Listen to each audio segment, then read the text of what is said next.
Online class में आप सभी का स्वागत है। ठीक है, सब जो देखिए आपने पिछले वीडियो में हमने आपको बीमा के बारे में समझाया था, बीमा के जो न्यूमेरिकल्स हो सकते हैं कैसे वो बताया था। एक क्वेश्चन आपका बचा हुआ है कि बीमा के मदद से हम एक पद्धति से दूसरे पद्धति में नंबरों को किस प्रकार से बदलते हैं। तो चलिए उसको हम लोग बाद में देखेंगे। पहले हम बात करते हैं त्रुटि। त्रुटि का मतलब क्या है? जैसे आप फिजिक्स कर रहे हैं, जो कैलकुलेशन कर रहे हैं या जो प्रयोग कर रहे हैं कि जो भी आप वैल्यू ले आ रहे हैं वो 100% सही है क्या उसके अंदर कोई गलती नहीं हो सकती है? बिल्कुल हो सकती है।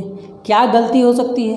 इन सभी गलतियों को निकालने के लिए ही त्रुटि को बोला गया। त्रुटि को हम लोग बोलते हैं एरर। क्या बोलते हैं? एरर। एरर मतलब क्या होता है? त्रुटि। मतलब जो हमारी गलतियां हो सकती हैं उन गलतियों को ही पता करने का काम है हमारा त्रुटि का विश्लेषण। अब ये का काम क्या है? अब त्रुटि कितने तरह के हो सकते हैं? क्रमबद्ध हो सकता है, यादृच्छिक हो सकता है और अल्पतमांक। अल्पतमांक दरअसल एक त्रुटि का प्रकार तो नहीं मानते, लेकिन चूंकि एनसीईआरटी के बुक में दिया है इसलिए हमने आपको लिख दिया है। अब क्रमबद्ध त्रुटि की अगर बात, क्रमबद्ध त्रुटि का मतलब क्या? जो एक जैसा त्रुटि बार बार हो, जैसे हर बार कभी आंसर 5 आए, कभी आंसर 3 आए, फिर 5 आए, मतलब एक जैसी गलती आपको हमेशा अगर देखने को मिलती है तो ऐसी त्रुटियों को हम लोग क्या बोलते हैं? यादृच्छिक त्रुटि। जैसे देखिए, जैसे मान लीजिए अगर आपको, जैसे मान लीजिए आपका दिन है और रात है, कब हमेशा सन का आने का टाइम, राइज का टाइम हमेशा पर डे बदलता रहता है। तो ऐसी त्रुटि क्या होगी? क्रमबद्ध होगी, कभी भी बदल सकती है। अब क्रमबद्ध त्रुटि को भी 3 भागों में बांटा गया: यंत्रगत, प्रयोग और व्यक्तिगत। यंत्रगत की बात करते हैं कि जो इंस्ट्रूमेंट आपके पास है, क्या वो इंस्ट्रूमेंट बिल्कुल परफेक्ट है? क्या वो इंस्ट्रूमेंट के अंदर कोई भी दिक्कत नहीं है? क्या उस इंस्ट्रूमेंट के अंदर कोई भी दिक्कत नहीं है? इंस्ट्रूमेंट का भी एक एरर होता है। इंस्ट्रूमेंट अब जो आप यूज़ कर रहे हैं, जैसे मान लीजिए आपने कोई स्केल लिया, उस स्केल को आप यूज़ कर रहे हो और उस स्केल की लाइनिंग मिटी हुई है, उस स्केल की लाइनिंग क्या है? मिटी हुई है। तो ऐसा क्या हो जाएगा बेटा? इंस्ट्रूमेंटल एरर के अंतर्गत आ जाएगा। जो इंस्ट्रूमेंट है वो क्या है? खराब है। ठीक, तो इंस्ट्रूमेंट की खराबी के कारण कुछ त्रुटियां आ सकती हैं। जैसे आप मान लीजिए जो वेटिंग मशीन है स्प्रिंग वाला, उसको दिन भर आप लोग यूज़ कर रहे हो तो वो आपको 1 किलो दिखा रहा है। जैसे आप देखिए वेटिंग मशीन में आप जाइए, आप 2 वेटिंग मशीन अलग अलग रखिए, उस पर खड़े हुए किसी पर आपका वेट 60 किलो बताएगा, किसी पर आपका वेट जो है 61 किलो बताएगा या 59 kg। मतलब कि दोनों में डिफरेंस आ जाएगा। वो डिफरेंस किसके कारण आता है? इंस्ट्रूमेंटल के कारण आता है। मतलब इंस्ट्रूमेंट के अंदर जो गलती होती है उसके कारण ये चीज़ें आ जाती हैं। और उसका कारण क्या है? जो भी उसका टेक्निक की सामान है वो सही से यूज़ ना की गई। अब आता है प्रयोग टेक्निक की गलती। अब प्रयोग टेक्निक, जैसे आपसे पूछा जाए कि मोबाइल का लंबाई कितना है, तो मान लीजिए हम मोबाइल की लंबाई को ऐसे नाप कर बताएंगे, देखिए ये इतना है, लेकिन रियलिटी में मोबाइल का जो लंबाई नापा जाता है उसके डायगोनल का लेंथ होता है। जो आप लोग मोबाइल को बताया जाए कि इतने सेंटीमीटर लॉन्ग है, दरअसल वो उसके डायगोनल की वैल्यू को बताता है। किसको बताता है? उसके डायगोनल को। तो आपने सोचा कि अरे इतना बाज़ार में लिखा कि 18 सेंटीमीटर लंबा है, 18 सेंटीमीटर तो नहीं है, ये तो कम है। तो वहाँ पर क्या होता है कि आपको पता होना चाहिए कि जिस टेक्निक से आप निकालने की कोशिश करो उसका टेक्निक सही है कि गलत है। मतलब जो भी आप प्रयोग कर रहे हो उससे जो भी आप कैलकुलेशन कर रहे हो या जो भी आप यूज़ कर रहे हो उसका टेक्निक अगर आपको नहीं पता है, पता चला कहीं पे 2 बार ही रोटेशन करना था, आपने 3 बार रोटेशन कर लिया, कहीं पे आपको कुछ था, मतलब कि आपको जो कुल मिलाकर आपका ये टेक्निक क्या होगा? प्रयोग के बारे में आपको पूर्ण जानकारी नहीं होगी तो ये गलती आपकी हो सकती है। दूसरा होता है पर्सनल एरर। मतलब यंत्र आपका सही है, प्रयोग टेक्निक भी अगर आपका सही है। जैसे मान लीजिए एक धागे की लंबाई हम लोग नाप रहे हैं स्केल से, एक धागे की लंबाई नाप रहे हैं। अब आप धागे की लंबाई नाप रहे हो, एक बच्चा ऊपर खड़ा है, ऊपर से देख रहा है तो उसको लंबाई थोड़ी छोटी दिखेगी। एक बच्चा ऐसे देख रहा है तो उसको लंबाई थोड़ी बड़ी दिखेगी, और एकदम पैरेलली देख रहा है उसकी लंबाई का वैल्यू अलग होगा। अगर आप देखना चाहते अपने घर में जो है, आप एक स्केल लीजिए, उस धागे से लंबाई को नापने की कोशिश कीजिए। अब उसको स्केल पर जब आप स्केल रखिएगा, ऐसे एक लाइन खींच लीजिए, उसको लेंथ नापिए। आप लेंथ नाप लो, एक बार आप एकदम ऐसे देखो, ठीक, एक बार आप यहाँ पे यहाँ से देखो तो आपको ये थोड़ा सा बड़ा दिखाई देगा। अब एक बार आप उधर से देखो तो हर बार आपको क्या होगा, अलग अलग दिखा। जैसे मैंने आपको बताया कि एक धागे की लंबाई हमको मेज़र करनी है, स्केल पर हमने रखा। अगर एकदम सामने सामने हम देखेंगे तो हमें एग्जैक्ट दिखाई दे रहा है। अगर आप नीचे से देखते हो तो आपको ये धागे की लंबाई थोड़ी बड़ी दिखाई देगी, और यही अगर आप ऊपर से नीचे की ओर देखते हो तो आपको धागे की लंबाई छोटी दिखाई देगी। मतलब यहाँ पर हमारे द्वारा गलती हो सकती है। मतलब यहाँ पे जैसे आप समझ लो कि जो आप देखे होगे जो सोनार होते हैं वो अपने जो वेटिंग मशीन होती है उनकी, उसको वो क्या करते हैं, एकदम शीशे में पैक रखते। क्यों रखते हैं भाई? क्योंकि उसमें हवा ना जा पाए, क्योंकि हवा के कारण भी उसके जो गलतियाँ हो सकती हैं। अब रैंडम एरर का मतलब क्या होता है? अब रैंडम एरर क्या होता है कि गलतियाँ दोहराती जाएं। जैसे क्रमबद्ध जो यंत्रगत जो था, इसमें गलतियां को हो दोहराती जाएं। अगर गलतियां बार बार दोहरा रही हैं, बार बार एक ही गलती बार बार आ रही है, तो ऐसी गलती को हम लोग क्रमबद्ध या रैंडम एरर के यादृच्छिक या रैंडम, मतलब कभी कभी वो गलती है। हमेशा ज़्यादातर आपका सही आ जाए, फिर कभी गलत आ जाए, सही आए फिर आपका गलत आ जाए। फिर आता है लिस्ट काउंट। अभी देखिए लिस्ट काउंट कोई एरर है नहीं, लेकिन आपके बुक में दिया है इसलिए हम आपको बता रहे हैं। लिस्ट काउंट का मतलब होता है, लिस्ट काउंट का मतलब क्या है? लिस्ट काउंट का मतलब होता है कि किसी भी मशीन का वो सबसे छोटा पार्ट जो वो गलत कर सके, किसी मशीन का वो सबसे छोटा पार्ट जो गलत कर सके। जैसे देखिए आप एक सबसे सिंपल है आपके लिए स्केल है, क्योंकि ये आपने सबसे ज़्यादा देखा है अपने लाइफ में। स्केल में दो तरफ, एक तरफ इंच होता है और एक तरफ सेंटीमीटर का लाइन होता है, ठीक। और हर 1 सेंटीमीटर के बीच में कितने लाइन हो सकते हैं बेटा? 10 पार्ट्स। हर सेंटीमीटर 1 सेंटीमीटर के बीच में अगर आप 0 से 1 सेंटीमीटर के बीच में देखो तो 10 लाइन आपको मिलेगा। 10 लाइन्स, देयर आर 10 लाइन्स, ठीक।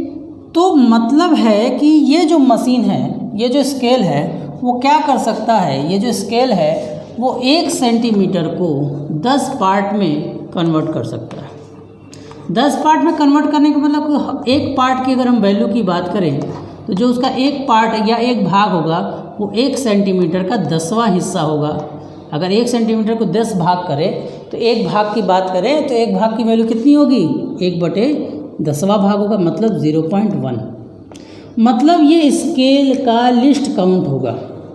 ये स्केल का क्या होगा? लिस्ट काउंट होगा। लिस्ट काउंट का मतलब कि किसी भी मशीन की सबसे छोटी गलती कितनी हो सकती है। अब देखिए जैसे मान लीजिए आप स्केल यूज़ कर रहे हो, अब जैसे आप स्केल यूज़ कर रहे हो, अब हम इसको इरेज कर रहे हैं, इसको आपने नोट कर लिया होगा। अब जैसे मान लीजिए आप स्केल यूज़ करो, मैं स्केल को जूम कर रहा हूँ, ठीक। ये आपका 0 सेंटीमीटर है, ये आपका 1 सेंटीमीटर है, ठीक। इनके बीच में 10 लाइन है, 1 2 3 4 5 6 7 8 9 और ये 10वां लाइन, 1 2 3 4 5 6 7 8 9 10, ये 1 सेंटीमीटर यहाँ से आता है। मान लीजिए एक धागा है, एक धागे की लंबाई आपने यहाँ तक रख दी। अब स्केल में तो बहुत छोटा गैप होता है, तो अब आप इस धागे की लंबाई नापोगे तो 1 2 3 4 5, या तो आप 0.5 बोलोगे या तो आप बोलोगे कि इसका आंसर 0.6 है। ये ना बोल सकते हो क्योंकि ये आगे निकले, अगर थोड़ा सा और बढ़ा दें।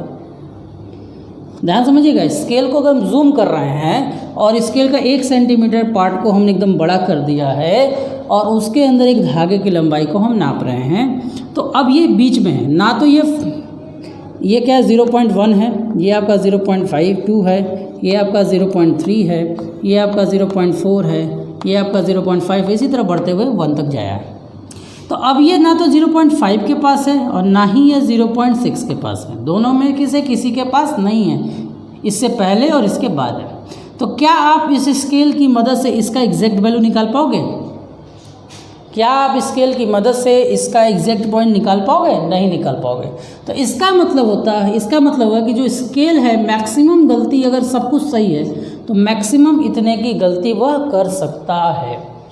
स्केल क्या कर सकता है? मैक्सिमम इतने की गलती करता है। लिस्ट काउंट का मतलब क्या था? लिस्ट काउंट एक मशीन का एरर है या मशीन का एक क्वालिटी है जो उसके अंदर सबसे छोटी से छोटी गलती को बता सकता है कि वो कितना गलती कर सकता है। चलिए अब एक और बात, आप बाज़ार से सामान खरीदने जाते हो, आप बाज़ार से सामान खरीदने जाते हो तो आप वेटिंग मशीन देखोगे तो लिखा होगा 1.352 ऐसे लिखता है कि नहीं लिखता है। इसका मतलब क्या है, पॉइंट के 3 हिस्से तक को नाप रहा है, पॉइंट के 3 हिस्से तक को नाप रहा है। लिस्ट काउंट अगर आप इसका निकालना चाहें तो कैलकुलेशन करके भी निकाल सकते, या सिंपल मैं आपको एक ट्रिक बता रहा हूँ। पॉइंट के बाद जितना नंबर लिखा है इसका मतलब है कि उतने नंबर को निकाल ले रहा है। अब यहाँ पर 3 लोग हैं तो 0 0 और लास्ट में बोल देते, मतलब इस मशीन का लिस्ट काउंट 1 होगा। अब इसको समझिए, जो आपका वेटिंग मशीन होता है वो क्या करता है, 1 kg को के 1000 पार्ट तक को सही से नापता है, 1 kg के 1000 पार्ट तक को सही नापता है। चलिए हम इसको समझने का प्रयास करते हैं। एक वेटिंग मशीन जो हम देखते हैं, जो इलेक्ट्रॉनिक मशीन हमारे पास है, वो 1 kg का 1000 पार्ट सही कर सकता है, 1000 पार्ट की वैल्यू को निकालता है। अगर ऐसे लिख रहा है तो इसका मतलब एक पार्ट की अगर हम वैल्यू की बात करें तो एक पार्ट की वैल्यू कितनी हो गई, और 1 kg का मतलब कितना होता है, चलिए अच्छा 1 kg हो गया, ठीक। और इसका अगर हम एक पार्ट की वैल्यू बोलें तो जब 1 kg के लिए 1000 पार्ट है तो एक पार्ट के लिए 1/1000 हो जाएगा। अब इसी को सॉल्व करोगे तो कितना आंसर आएगा बेटा, 0.001 आएगा।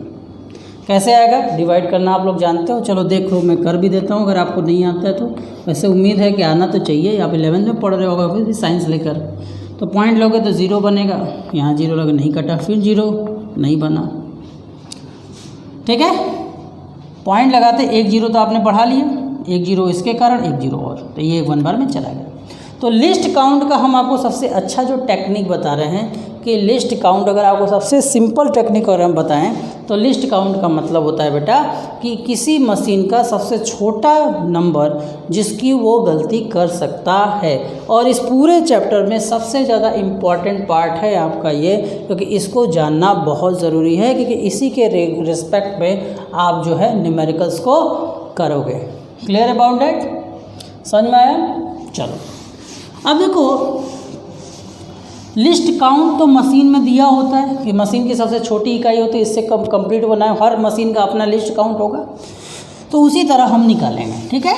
चलिए, जैसी मशीन होगी उसके हिसाब से उसकी लिस्ट काउंट निकलती है। और अगर आपको नहीं समझ में आ रहा, जैसे मान लीजिए कोई वैल्यू दे दे कि ये है 6.39, अब इसका लिस्ट काउंट कितना हो, तो सीधे पॉइंट लगाइए, 01 लगा दीजिए, ठीक। अब मान लीजिए 5.9532 दिया है, इसका लिस्ट काउंट होगा 0 पॉइंट, जितना पॉइंट में डेसिमल है उतना यूज़ करना है, 0 0 0 और लास्ट में 1 कर देना है, ठीक। तो इस तरह से हम लिस्ट काउंट निकाल सकते हैं। ये हो गया लिस्ट काउंट। इसके अलावा लिस्ट काउंट को हम लोग निरपेक्ष के थ्रू से भी निकाल सकते हैं। अब ये हो गया एरर। अब एरर की कैलकुलेशन पर आते हैं। ये तो हो गया error by the machine, by the technique. अब हम बात करते हैं एरर की कितने पार्ट्स हो सकते हैं। सबसे पहले अब एरर की बात करें, निरपेक्ष, मतलब इसको हम इंग्लिश में ऑब्सोल्यूट बोलते हैं। निरपेक्ष एरर क्या होता है? सबसे पहले देखिए, अगर आप लाइन से नहीं समझेंगे निरपेक्ष, तब तक आपको ना तो आपको सापेक्ष समझ में आएगा, ना ही आपको प्रतिशत समझ में आएगा। तो निरपेक्ष को समझना बहुत ज़रूरी है। तो निरपेक्ष है क्या? निरपेक्ष को हम लोग ऑब्सोल्यूट एरर के नाम से भी जानते हैं। अभी कैसे निकलता है इसको ध्यान से समझने का प्रयास कीजिए। मान लीजिए किसी मशीन से आप किसी की वैल्यू निकाल रहे हैं। एक की वैल्यू मान लीजिए ए है, A1 है, एक की वैल्यू मान लीजिए A2 है। मतलब आपने नंबर किसी एक ही चीज़ की मशीन, एक ही चीज़ की लंबाई या कुछ नाप रहे हैं और आप बार बार नाप रहे हो तो उसका आंसर अलग आ रहा है। कभी A1 आया, कभी A2 आया, कभी A3 आया, कभी A4 आया, और इसी तरह करते करते आपने कई बार इसका नापा, आंसर तो आपको AN आया। अब सबसे पहले हमारा काम होगा कि अगर बार बार अलग वैल्यू आ रहा है तो इसका रियल वैल्यू क्या है। जैसे हमने आपको बताया सूरज जो हैं, सूर्य देव जो हैं हमारे पर डे अलग अलग टाइम पर निकलते हैं, लेकिन हम जनरली कहते थे सूरज जो है जनरली हम लोग मानते हैं कि 6 बजे उग जाते हैं। जनरली हम 6 बजे ही मानते हैं ना, जनरली 6 और 5:45 के बीच मानते हैं। लेकिन गर्मियों में देखेंगे आजकल 4:30 बजे या 4:30 5 बजे के बीच में भी हल्की उजाला हो जाती है, समझे, 5:30 बजे तक उग जा रहे हैं। ठंडी में कभी कभी 7:30 भी बज जाता है। अलग अलग जगहों पर उनके उगने का टाइम अलग अलग है। तो ऐसे में हम क्या करते हैं कि सबसे पहले निरपेक्ष अपूर्णांक अभी हम बाद में, निरपेक्ष की बात हम बाद में कर रहे हैं, अभी हम बात कर रहे हैं कि इसका सही मान क्या होगा। सबसे पहले आपको सही मान निकालना है। तो इसका जो एक्चुअल मान होगा, जो इसका एक्चुअल जो सही मान है वो कैसे निकलेगा, इसका एवरेज निकाल कर, मतलब इसका मीडियन निकाल कर, वो का मीन निकाल कैसे होगा, A1 plus A2 plus A3 plus dot dot dot dot plus AN तक चले गए। अब अगर AN तक गए तो उसको हम डिवाइड कैसे कर देंगे, N से। किससे डिवाइड कर देंगे, N से। जैसे मान लीजिए 3 लोगों का अगर 3 वैल्यू दी गई थी 5, 4, 6, तो आप एवरेज कैसे निकालते थे, 5 + 4 + 6 अपॉन में 3, जितने नंबर है। तो उसी तरह हमने सबको ऐड कर दिया और ऐड करने पे हमारा आंसर 3 कर दिया, ये हमारा A आ गया। अब हमारा क्या आ गया, A आ गया। अब हमने देखा कि हमने जब सॉल्यूशन लिया, अब हमने जो देखा कि हमने जब सॉल्यूशन लिया तो हमारा आंसर A आया, हमारा आंसर तो A आया, लेकिन हमने जो कैलकुलेशन किया उसमें आंसर गलत आया। जैसे आपने एक बार 5 लिया, एक बार आपने 4 लिया, फिर आपने 6 लिया, अपॉन में 3 कर दिया, तो आपका आंसर कितना आएगा, फिर 5 आएगा। लेकिन आपने एक बार आंसर 5 लिया, एक बार आंसर 4 लिया, एक बार आंसर 6 लिया है। क्या आपका बात है गलत है, बिल्कुल। तो जैसे आपने ये रियल वैल्यू निकाला, अब आप क्या करेंगे, धीरे धीरे हर इंडिविजुअल गलती आप निकालोगे। अब इंडिविजुअल गलती कैसे निकलेगी, अब हमारी इंडिविजुअल गलतियाँ कैसे निकलेगी, तो सिंपल सा देखिए कैसे निकलेगा। अब देखिए यहाँ पे, तो हम गलती को लिखने के लिए हम डेल्टा A लिखेंगे और A की जगह A1, मतलब पहली गलती। पहली गलती कैसे निकलेगी, पहली गलती हमारी निकलेगी जो हमारा सही मान है, उस सही मान में से अपने रियल मान को घटा देंगे, तो ये हमारी गलती निकल गई। एक कितना गलती आया, डेल्टा A1 आया। फिर दूसरी गलती निकालेंगे डेल्टा A2, फिर दूसरी गलती निकालेंगे डेल्टा A2। अब डेल्टा A2 क्या निकलेगा, सही मान जो हमारा आया है, सही मान हमारा A है, ये आपको निकालना भी पड़ सकता है, ये आपको दिया भी हो सकता है। तो हमारे लिए ये आया और इसमें से हम क्या माइनस कर देंगे, A2। ठीक, इसी तरह अपनी गलती को हम क्या करते जाएंगे, इसी तरह अपनी गलती को बढ़ाते चले जाएंगे। A3 की वैल्यू कितनी आ जाएगी, A माइनस A3। इसी तरह सारी गलतियों को आप निकालते जाओगे तो सारी गलतियां आ जाएंगी, तो ये कितना आ जाएगा बेटा, डेल्टा AN तक चला जाएगा और AN तक की वैल्यू क्या हो जाएगी, A माइनस AN हो जाएगी। क्या हो जाएगी, जैसे 3 तक गया वैसे वहाँ तक जाएगी। तो ये हो गया उस जिस तरह हमने A की वैल्यू, अब गलती भी देखिए बार बार अलग अलग आ रहा है। जैसे A हमारा आया, जैसे मान लीजिए 3 हमारा सही मान था, हमारा आंसर कभी 2 आया था, कभी 4 आया था, कभी 5 आया था, कभी 6 आया था। तो हम बार बार माइनस, इनको माइनस करेंगे तो 1 आएगा, इनको माइनस करेंगे तो -1 आएगा, इनको माइनस करेंगे, देखिए A में से इसको माइनस करना है तो 1 आएगा, इनको माइनस करेंगे तो -1, -2, इसी तरह -3। मतलब गलतियाँ भी अलग अलग आएंगी, गलतियाँ भी सेम आएंगी नहीं। तो कौन सी गलती सटीक है, कौन सी गलती सटीक है, इसको निकालने के लिए भी हमें अब गलतियों का भी एवरेज निकालना पड़ेगा। क्या निकालना पड़ेगा, गलतियों का भी हमें जो है एवरेज निकालना होगा। तब गलतियों का एवरेज मान लीजिए डेल्टा A है, इस डेल्टा A की वैल्यू निकलेगी कैसे, अब इस डेल्टा A की वैल्यू निकलेगी delta A1 plus delta A2 plus dot dot dot dot delta AN तक आप जोड़ते चले जाओ और डिवाइड कर दो, किससे, डिवाइड कर दो N से। तो अब आपके पास सही मान और गलत मान का एक खाका तैयार हो गया। ठीक, अब इनको हम लिखते कैसे हैं, अब इनको हम लोग लिखते कैसे हैं, तो लिखते हैं हम हमेशा पहले सही मान और यहाँ पे लिखते हैं प्लस माइनस डेल्टा A। क्या लिखते हैं, प्लस माइनस डेल्टा A। ये डेल्टा A ही बेटा निरपेक्ष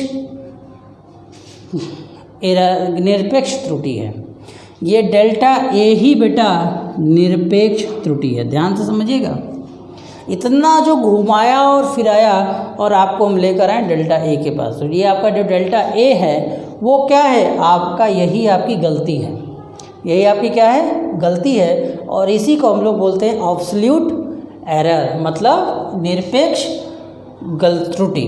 ठीक, जैसे मान लीजिए कहीं पे लिखा है 5 +-1, तो +-1 का मतलब 5 इसका सही मान है, लेकिन जब आप उस मशीन को यूज़ करोगे तो उससे 1 की गलती होने की संभावना है, या तो वो एक वैल्यू बढ़ जाएगा या तो एक वैल्यू कम हो जाएगा। समझ में आया निरपेक्ष?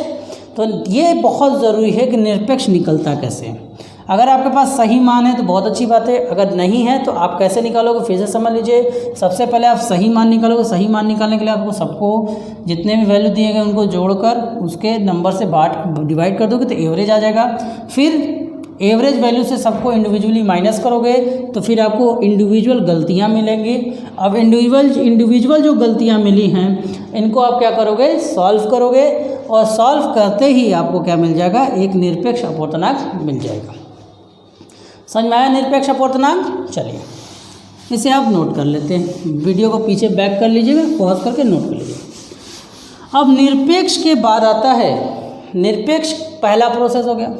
अब निरपेक्ष के बाद अगला प्रोसेस है सापेक्ष का। जो अगला है दूसरा नंबर में आएगा वो है बेटा सापेक्ष। अब सापेक्ष या अपेक्षिक जो आप बोलना चाहे सापेक्ष बोले चाहे अपेक्षिक, इसको हम लोग बोलते हैं रिस्पेक्टिव एरर। ठीक है, रिस्पेक्टिव एरर। ठीक, अब रिस्पेक्टिव एरर क्या होता है? अब इसी निरपेक्ष मान, जैसे डेल्टा ए आया था, इस डेल्टा ए को ए से डिवाइड कर दोगे। जो आपका गलती आई थी उस डेल्टा ए को ए से आप क्या कर दोगे, डिवाइड कर दोगे। जब आप उसे ए से डिवाइड कर दोगे तो ये जो वैल्यू आपको मिलेगी, इस वैल्यू को ही हम लोग बोलते हैं सापेक्ष त्रुटि। इस वैल्यू को ही हम लोग क्या बोलते हैं, सापेक्ष त्रुटि। फिर से समझिए, निरपेक्ष बहुत सबसे इम्पॉर्टेंट था। निरपेक्ष जब तक आपको नहीं आएगा तब तक आपको सापेक्ष की समझ नहीं आएगी। अब सापेक्ष के बाद जो तीसरा नंबर है आपका, उस तीसरे नंबर का मान है क्या है, उस तीसरे नंबर का मान है, उसका नाम है प्रतिशत। अब ये ध्यान दीजिए, प्रतिशत। अब आपके चैप्टर में सबसे ज़्यादा पूछे जाए वाला प्रश्न अगर किसी त्रुटि से है तो वो है आपकी प्रतिशत त्रुटि, मतलब परसेंटेज एरर। अब इस परसेंटेज एरर का क्या होता है कि जो सापेक्ष मान आपने निकाला है, सापेक्ष मान आपने क्या निकाला है, डेल्टा ए बाई ए, इसमें मल्टीप्लाई कर दो 100 से, तो आपका क्या हो जाएगा, सापेक्ष मान से प्रतिशत। मतलब निरपेक्ष है डेल्टा ए, निरपेक्ष का मान क्या था, डेल्टा ए। डेल्टा ए के रियल वैल्यू से माइनस कर दो तो सापेक्ष बन जाएगा, और सापेक्ष मान में 100 से गुणा कर दो तो ये आपका क्या बन जाएगा, प्रतिशत त्रुटि बन जाएगा। तो यहाँ तक आपकी जो त्रुटि की संभावना हुई कि हमारी त्रुटि के कितने प्रकार हो सकते हैं। समझ में आया? तो ये थी आज की त्रुटि के बारे में। अगले वीडियो में हम लोग पढ़ेंगे समायोजन, त्रुटियों का समायोजन। अगर त्रुटियों को एक साथ रखा जाए तो क्या होगा, फिर त्रुटियों का समायोजन तथा उस त्रुटियों पर रिलेटेड न्यूमेरिकल्स पर हम लोग फोकस करेंगे। तब थैंक यू, नोट कर लें।